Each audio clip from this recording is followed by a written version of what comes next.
Quer aprender matemática? Inscreva-se e vem comigo! Olá, seja bem-vindo ao canal Matemática Rio.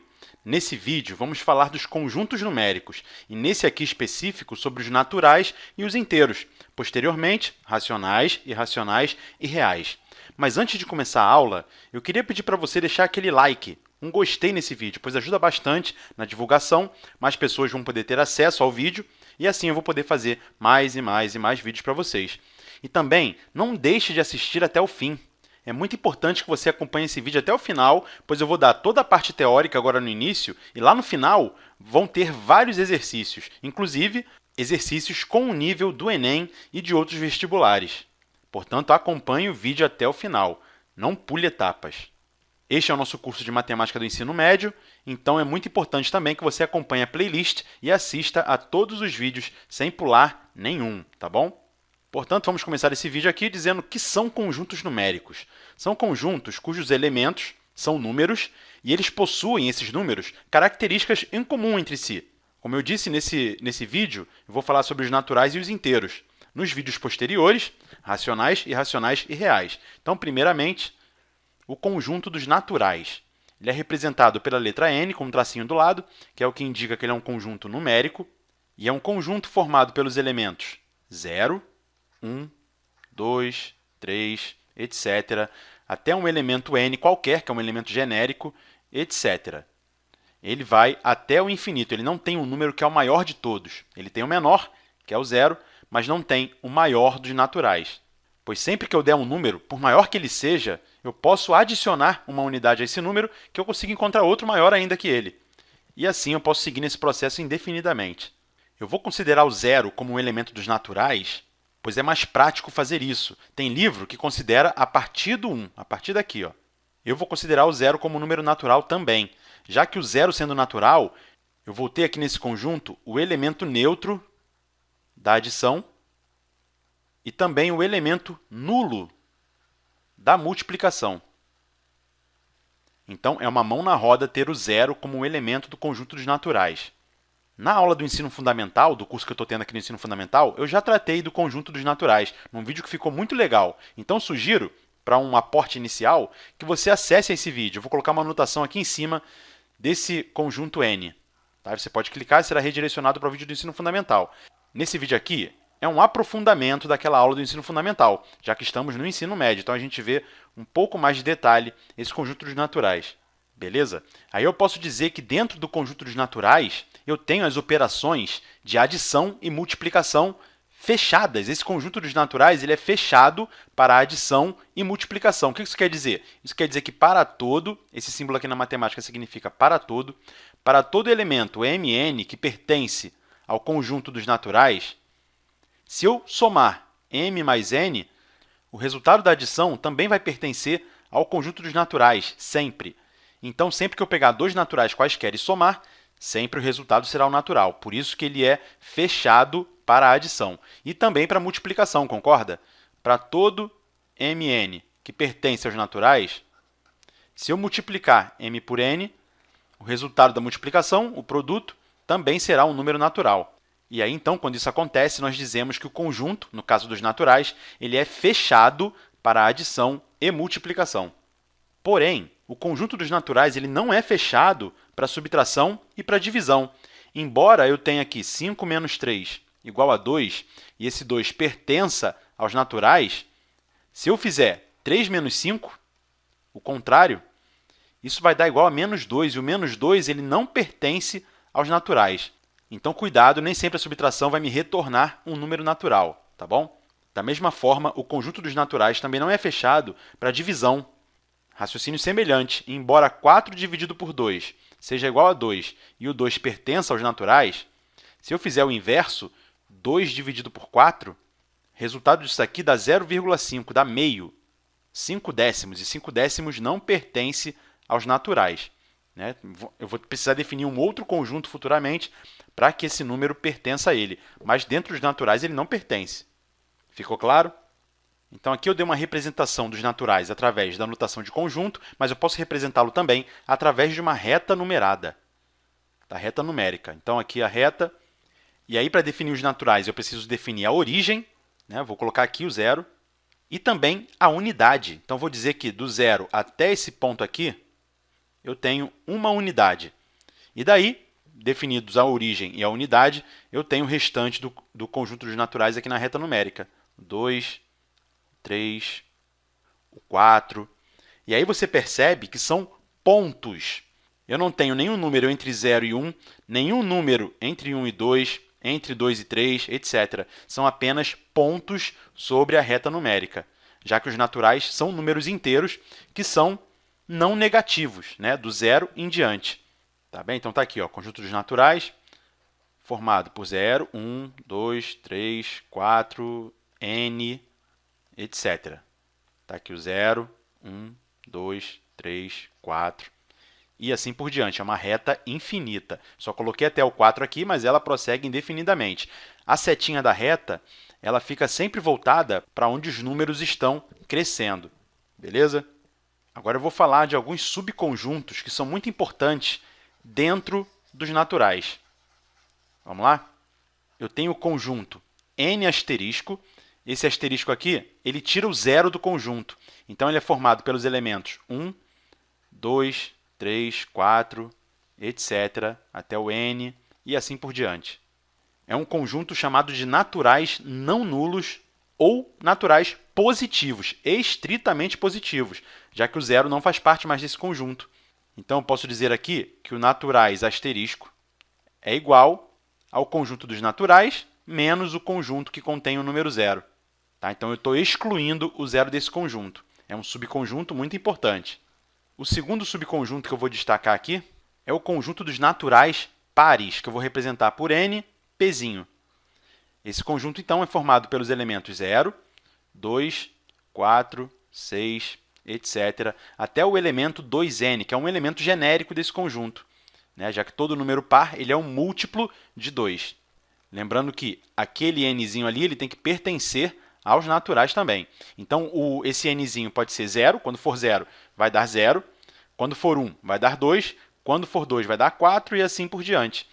Logo, a gente sabe que o número 0 é um número par. E você pode ver uma explicação melhor sobre zero ser par nesse vídeo que vai aparecer na sua tela sobre essa parte aqui. Ó. Vou colocar uma anotação aqui, você pode clicar e será encaminhado para o vídeo onde eu explico por que o zero é par.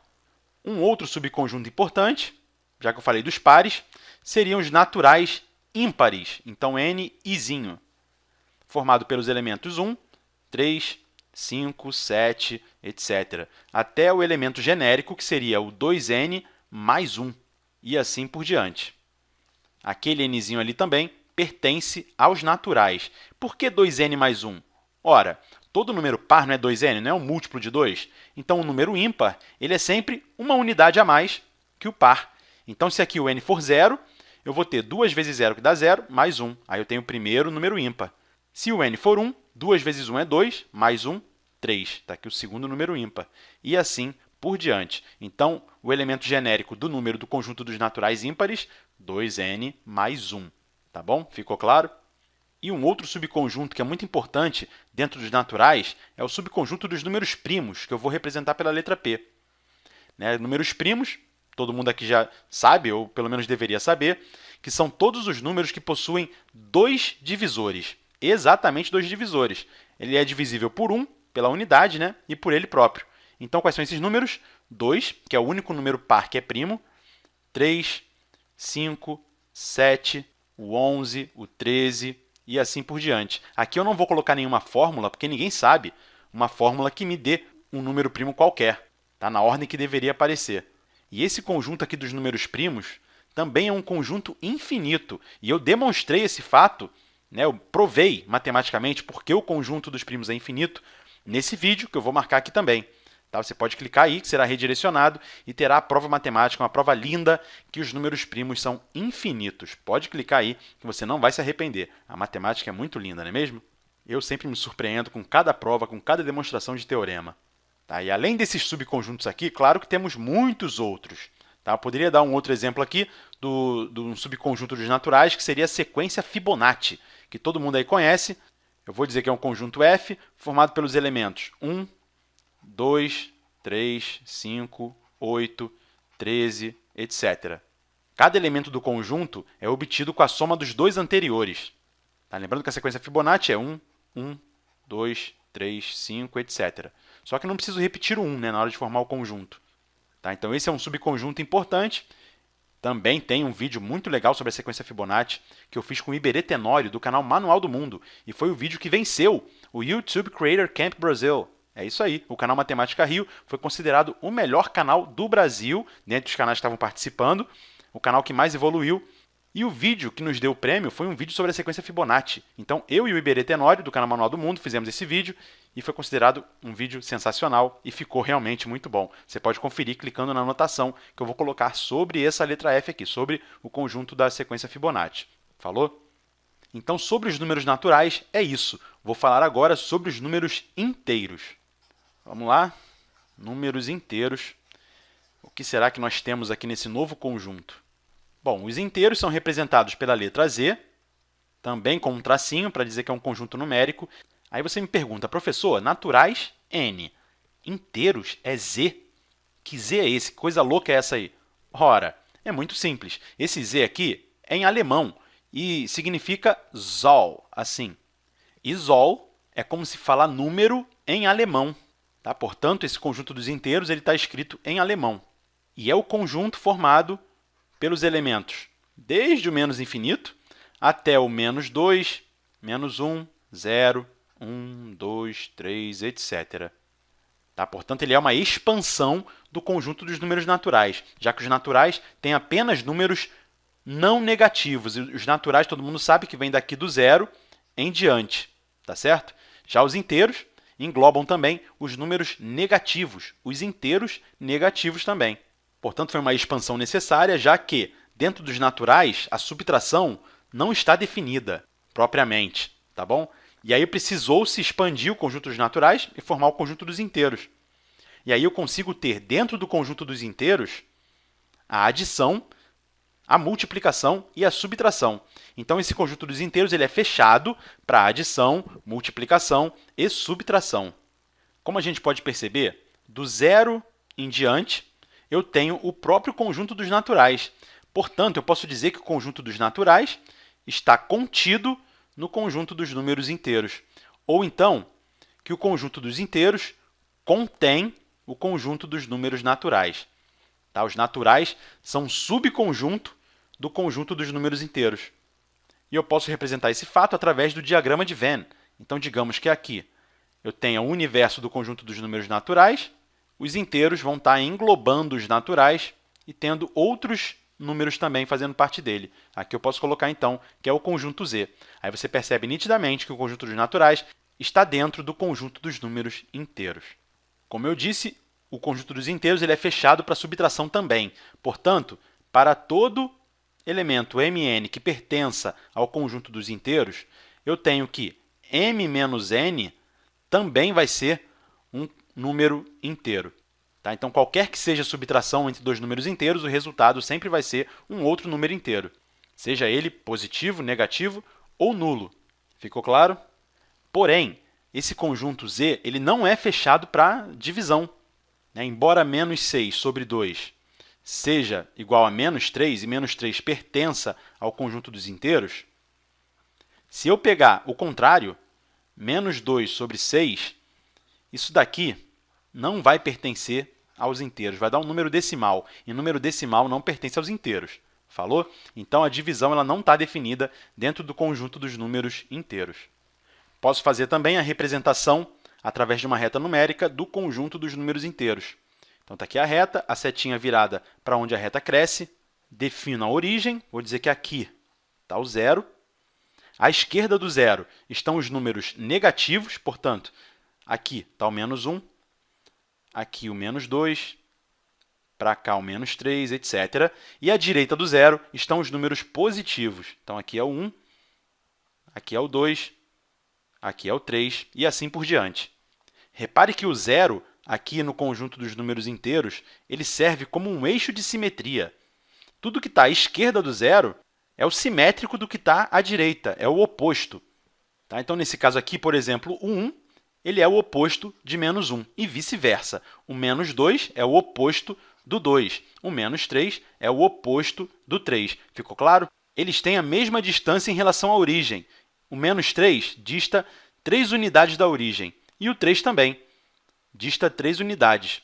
Portanto, quando a distância entre dois números até a origem é igual, nós dizemos que eles são números opostos, ou então que o módulo desses dois números é igual. Vamos ver mais sobre isso agora de maneira mais detalhada. Então, como eu disse, o zero aqui ele é um eixo de simetria, e aí eu tenho aqueles chamados números opostos. Dois números são opostos quando eles apresentam a soma zero, tá bom? Portanto, como exemplo aqui, se eu pegar o 3 e o menos 3, a soma deles tem que dar zero. Vamos ver. 3 mais menos 3. Mais com menos aqui dá menos, e 3 menos 3 é igual a zero. Também posso fazer o inverso. Botar o menos 3 na frente e somar com 3. Isso também vai dar zero. Portanto, eles são números opostos, eles se anulam. Tá certo? Como eu disse anteriormente, eles têm a mesma distância em relação à origem. E aí, quando a gente começa a trabalhar com distância, distância ela nunca pode ser um valor negativo. E aí a gente precisa definir o módulo de um número. Portanto, módulo de um número, nesse caso aqui o 3, é igual a 3. E o módulo do menos 3 também é igual a 3. O módulo ele determina a distância do número até a origem. Tá? Portanto, ele é um número sem o sinal. Ele é apenas uma distância. Ficou claro? Beleza? Podemos prosseguir? E agora eu vou falar dos subconjuntos que são importantes dentro do conjunto dos inteiros. O primeiro deles, os inteiros não nulos, ou seja, eu preciso excluir o zero desse conjunto. Aí eu coloco um z asterisco. É formado pelos elementos que vão desde o menos infinito até o menos 2, o menos 1. O zero não vai entrar aqui, porque eu estou tirando ele, né, colocando o asterisco ali. Então, do menos 1, pulo para o 1. O 2, o 3, etc. Ou seja, o z asterisco é a mesma coisa que o conjunto z dos inteiros menos o zero. Tá certo? O segundo conjunto que eu destaco aqui são os inteiros não negativos. Como é que eu vou representar isso? Vou colocar o z e um mais aqui. Ou seja, são os números que não são negativos. Então, ele vai do zero até o infinito. Portanto, começa do zero, depois vem o 1, o 2, o 3, etc. Ou seja, isso daqui é o próprio conjunto dos números naturais, concorda? Portanto, os inteiros não negativos são os naturais. O terceiro conjunto, os inteiros positivos. Aí eu tenho que colocar z mais e um asterisco, já que eu não posso chamar esse conjunto aqui de cima de positivo, porque o zero ele não é nem positivo nem negativo. Então, para chamar de positivo, eu tenho que tirar o zero. Daí eu vou ter 1, 2, 3, etc. E esse conjunto é igualzinho ao conjunto dos naturais asterisco, concorda? Depois, o conjunto dos inteiros não positivos, ou seja, z menos. São todos os números que não são positivos, desde o menos infinito até o menos 2, menos 1 e o zero. Tá? Então, o maior elemento é o zero, mas ele não tem o menor de todos. Então, lembrando, esse aqui é o conjunto dos números inteiros não positivos. E, para finalizar, o conjunto dos inteiros negativos. Então, é o z menos asterisco. Vai desde o menos infinito até o menos 3, menos 2, menos 1 e acaba no menos 1. Não tem o zero, porque são negativos, estritamente negativos. Ficou claro? Então, agora vamos fazer vários exercícios para a gente treinar e ver se a gente está fera no assunto. Lembrando, sempre que eu passar um exercício aqui, é bom que você pause o vídeo e tente resolver antes de mim, e depois só compare a sua resposta com a minha. Pois se você não fizer isso, isso pode te dar uma falsa impressão que você está entendendo tudo, quando na verdade não. Você só sabe onde está a sua falha, onde você não está entendendo, quando você coloca a mão na massa, quando você faz os exercícios. Beleza? Então, aqui nós temos o primeiro exercício, é para botar verdadeiro ou falso. Vamos analisar cada uma das sentenças, né? Por favor, então, pause o seu vídeo e tente fazer. Pode ser até mentalmente. Tá? Já pausou? Podemos prosseguir? Então, beleza. Aqui ele pergunta, zero pertence aos naturais? Sim. Então, eu posso colocar que é verdadeiro.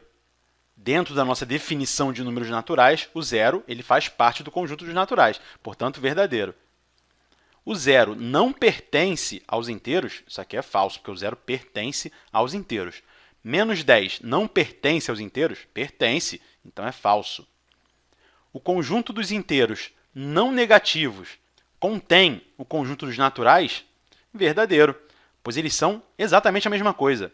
Eu poderia dizer também aqui que os naturais contêm os inteiros não negativos. Tá? São exatamente o mesmo conjunto. Um contém o outro e o outro contém um. Tá bom? 2 menos 3, essa subtração, pertence aos inteiros? Sim, nós acabamos de ver que a subtração é bem definida nos inteiros. Os inteiros são fechados para a subtração. Os naturais estão contidos nos inteiros? Sim, estão contidos, como a gente viu lá no diagrama de Venn. Aqui eu tenho os naturais, aqui eu tenho os inteiros. Então, os naturais estão dentro dos inteiros. O conjunto dos naturais é finito? Claro que não. Falso. Ele tem um elemento que é o menor de todos, que é o zero, mas ele não tem o maior de todos, ele é infinito. Tá? Ficou claro? Vamos agora para o exercício número 2. Bom, no segundo exercício, ele me dá dois conjuntos. O conjunto A é x pertencente aos naturais, portanto, eu estou trabalhando com os naturais, tal que o x está entre o 3 e o 7. Tá? O 3 ele é menor ou igual a x, menor ou igual a 7. Então, ele está entre o 3 e o 7, inclusive. Tá? Incluindo o 3 e o 7 também. E o conjunto B, x pertencente aos naturais, tal que o x menor ou igual a 6, inclusive também. E aí ele pergunta, a interseção B. Interseção, como a gente já sabe, das aulas anteriores sobre a teoria dos conjuntos, acontece quando os conjuntos compartilham elementos. Então, são elementos comuns aos dois conjuntos. Tá? Aqui eu posso até escrever, se eu quiser, o conjunto A e o conjunto B. Vou fazer isso. Ó. O conjunto A tem os elementos 3, 4, 5, 6 e 7. E o conjunto B, 0, 1, 2, 3, 4, 5, 6. Quais são os elementos que estão sendo compartilhados aqui? Ora, o 3, o 4, o 5 e o 6. Concorda comigo? Ó? 3, 4, 5 e 6. Os outros não. Então, a interseção B são esses 4 elementos. Escrevendo aqui, 3, 4, 5 e 6. E a união? A união B. Aí eu vou pegar o elemento de um conjunto ou de outro. Na união, a gente sabe que o x pertence a A ou x pertence a B. Portanto, é só eu juntar os dois conjuntos e pegar todos os elementos. Só não preciso escrever duas vezes quando os elementos forem similares. Portanto, 0, 1, 2, 3, 4, 5, 6 e 7. Vai até o 7. Beleza? Ficou claro? Tranquilinho, esses foram facinhos. Agora a gente vai aumentando o grau de dificuldade dos exercícios. Agora, no exercício 3, efetue as operações. Novamente, peço para você pausar o vídeo, tentar resolver e aí conferir as respostas comigo agora. Beleza? Pausou? Então, vamos lá. Aqui na letra A, os naturais pares, interseção com os naturais ímpares. A interseção aqui vai ser vazia. Não tem nenhum número que seja par e ímpar ao mesmo tempo. Portanto, aqui é um conjunto vazio. Posso representar assim, ou então entre chaves com nada dentro. Na letra B, a união dos naturais pares com os naturais ímpares. Ora, quando eu pegar os dois conjuntos e unir, eu vou ter o próprio conjunto dos números naturais. Concorda comigo? Pares e ímpares. Na letra C, ele quer a diferença entre os números pares e os números ímpares dos conjuntos dos números naturais. Aí aqui é o seguinte, são todos os elementos que estão no conjunto dos naturais pares e não estão nos naturais ímpares. Ora, é o próprio conjunto dos naturais pares. Tá certo? Na letra D, naturais ímpares, interseção naturais. Ora, a interseção vai ser também o próprio conjunto dos naturais ímpares. São os elementos que estão em comum com os dois conjuntos. Tá certo? Na letra E, os inteiros não negativos e a diferença dele com os inteiros positivos. Ora, tudo que está nesse conjunto aqui e não está nesse. E aí, o único elemento que está no primeiro, mas não está no segundo, é o zero. Tá bom? E na letra F, a união dos inteiros não negativos com os inteiros não positivos. Isso daqui dá o próprio conjunto dos números inteiros. Concorda? Estou pegando todo o universo dos inteiros. E aí, acertou? Está indo bem? Beleza, vai vendo aí onde está a tua dúvida. Vamos fazer agora exercício 4. Aqui no exercício 4, sejam M, N, P elementos do conjunto dos naturais, assinale verdadeiro ou falso. Então, novamente, pause o vídeo e tente fazer. Vamos lá, conferir a resposta? Beleza. Aqui é o seguinte, eu tenho uma soma de dois números naturais e depois está multiplicando por outro número natural. Será que isso pertence aos naturais? Posso garantir isso? Posso, já que os naturais, como a gente já viu no início do vídeo, ele é fechado para as operações de adição e multiplicação. Na letra B, se eu pegar um número natural m e multiplicar pela subtração entre um natural n e um natural p, será que o resultado vai ser um número inteiro? Com certeza. Dentro dos inteiros, sim, porque a subtração está lá bem definida nos inteiros, assim como a multiplicação. E na letra C, será que m multiplicado por p menos o m pertence aos naturais? Não posso garantir isso sem saber os valores de m e de p. Então, não posso garantir, vou dizer que é falso. Tá? Pois se o p for zero e o m for um número diferente de zero, a gente vai ter aqui dentro um número negativo, um número que é menor que zero. E o número negativo não faz parte dos naturais. Ficou claro? Beleza, então vamos para o exercício número 5. Aqui no exercício 5, é só para a gente praticar alguns exercícios de módulo. Então, vamos lá. Módulo de 7 menos 3, isso vai ser igual a módulo de 4. E módulo de 4 é o próprio número 4. Módulo de 3 menos 5, isso vai ser módulo de menos 2. E módulo de menos 2 dá 2, positivo. Na letra C, módulo de 10 menos o módulo de 5 mais 7, isso vai ser igual a módulo de 10 menos o módulo de 12. O módulo de 12 é o próprio 12, então aqui eu vou ter o módulo de 10 menos 12. 10 menos 12 dá menos 2, então o módulo de menos 2 é igual a 2, tá certo? E na letra D, 1 menos o módulo de 2 menos 3, que aqui vai dar menos 1, isso vai ser igual a módulo de 1 menos, esse módulo de menos 1 aqui vai ser um positivo, então aqui eu vou ter o 1. E 1 menos 1 dá 0. Módulo de 0 também dá 0, tá certo? Ficou claro? Agora, no exercício 6, já é um exercício com nível de vestibular. Portanto, esse exercício aqui, da Unifor do Ceará. É um exercício que trata basicamente de contagem. Ele me define aqui o conjunto A e o conjunto B e me pergunta quantos elementos tem no conjunto B. O conjunto A são números naturais, tal que esse x é primo e o x é menor que 20. Então, números primos menores do que 20. E o B, x vezes y, tal que o x pertence ao A, então o x está dentro desse conjunto aqui, primo menor que 20, e o y também pertence ao A. O x tem que ser diferente de y. Quantos elementos tem no B? E aí, você consegue fazer? Então, vai lá, pause o vídeo, tenta resolver, e aí eu venho agora com a resposta. Beleza? Posso responder? Então, vamos nessa. Bom, para começar a responder isso daqui, primeiro eu vou escrever os elementos do conjunto A. São números primos menores do que 20, portanto, 2, 3, 5, 7, 11, 13, 17 e 19. Quantos elementos tem aqui? 1, 2, 3, 4, 5, 6, 7. Tem 8 elementos no conjunto A. Então, o número de multiplicações possíveis que eu poderia ter aqui dentro, digamos que eu pegue aqui o número 2. O número 2 ele pode multiplicar com os números que são diferentes dele, né? Que o x tem que ser diferente de y. Então, o 2 pode multiplicar com 3, com 5, com 7, com 11, 13, 17, 19. 7 vezes. O 3 pode multiplicar com 2, com 5, com 7, com 11 também 7 vezes. Então, eu vou ter o quê? 8 elementos multiplicando entre si por 7 vezes. Então, é 7 vezes 8. Porém, repare uma coisa, 2 vezes 3 é a mesma coisa que 3 vezes 2. Então, na realidade, para cada número aqui, eu estou realizando a contagem de multiplicações iguais por 2 vezes. Então, para balancear isso, eu vou ter que dividir por 2. Então, isso daqui vai ser igual ao número de elementos do B. Quanto que vai dar isso? 7 vezes 8, 56. 56 dividido por 2, 28. Então, o número de elementos no conjunto B é igual a 28 elementos. Não preciso listar, ele apenas faz essa pergunta. Ficou claro? Beleza? Entendeu? Então, tá bom. Nessa aqui eu fui até um pouco perverso, porque eu não dei as alternativas. Então, a gente teve que fazer de forma discursiva. Vamos agora fazer o 7. Aqui no 7 eu não vou ser tão maldoso, vou colocar as alternativas, até porque a gente precisa delas. É um exercício da UFMG, a Federal de Minas Gerais. Então, está aí o exercício 7.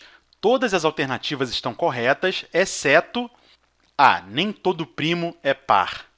Verdade, o único número primo que é par é o 2, o resto é tudo ímpar. Então, essa daqui é verdadeira. Todo inteiro par pode ser escrito na forma n² mais 2, com n pertencendo aos inteiros. Será que isso é verdadeiro? Vamos ver se o 0 pode ser escrito nessa forma aqui. Será que eu posso escrever o 0 dessa maneira? Eu acho que não, hein? Passando esse 2 lá para o outro lado, menos 2 igual a n ao quadrado. Então, o n seria igual a raiz quadrada de menos 2. Isso aqui não pertence aos inteiros. Portanto, já encontrei um número par que não consegue ser escrito dessa forma, com n sendo um número inteiro. Portanto, já tenho a minha alternativa falsa, é a letra B. Mas vamos continuar analisando as outras. Vai que a gente errou, né? A soma de dois inteiros ímpares é sempre um número par. Ora, o inteiro ímpar, como eu já disse, é da forma 2n mais 1. Se eu somar 2n mais 1 com ele próprio, isso vai dar um número par? 2n mais 2n, 4n. E 1 mais 1, 2. 4n eu tenho certeza que é um número par, já que se eu multiplicar um número par por qualquer coisa, dá par. E se eu somar um número par com 2, continua sendo um número par. Portanto, isso daqui é verdadeiro. Todo inteiro ímpar pode ser escrito na forma 2n menos 9, com n pertencendo aos inteiros. Ora, para ser um número ímpar, não basta que eu tenha um número par somado ou subtraído por um número ímpar, ou 2n mais 1, ou 2n mais 3, 2n menos 9, né? Então, isso daqui vai ser um número ímpar também. Letra E. Se n é um inteiro ímpar, então n ao quadrado também é ímpar. Então, eu vou estar multiplicando o número ímpar por ele próprio. Sempre que eu tenho uma multiplicação entre dois números ímpares, a resposta vai ser um número ímpar. Então, isso daqui também é verdadeiro. Então, a nossa resposta, letra B, está correta. A única alternativa falsa é que todo inteiro par pode ser escrito na forma n ao quadrado mais 2. Já vimos que não. Achamos um contra-exemplo. Beleza? Vamos agora, então, com o exercício número 8. Que beleza, um monte de exercício para você ficar aí por dentro dos conjuntos numéricos. Esse exercício 8 é da UF do Rio de Janeiro. Tá aí o exercício 8. Três números naturais e múltiplos consecutivos de 5 são tais que o triplo do menor é igual ao dobro do maior. Dentre esses números, o maior é múltiplo de 3, ímpar, quadrado perfeito, divisor de 500, divisível por 4. Ora, tente fazer, dê um pause aí no vídeo, que eu já venho com a resposta. Posso fazer? Então, vamos nessa. Aqui diz que são três números naturais e múltiplos consecutivos de 5. Portanto, eu posso dizer 5 vezes x. Posso dizer também que o outro é 5 vezes x menos 1 e que o outro é 5 vezes x mais 1. Tá? Aqui eu tenho três múltiplos consecutivos de 5. Sim ou não? Ficou claro para você? E aí eu estou dizendo que o triplo do menor, quer dizer, 3 vezes 5 vezes x menos 1, tá? O x menos 1 é o menor dos meus múltiplos aqui, é igual ao dobro do maior. Tá? Aqui, ó, o dobro do maior. O maior é 5 vezes x mais 1. Então, 5 vezes x mais 1. Agora é só a gente resolver essa equação. Para isso, primeiro eu vou aplicar a distributiva aqui dentro.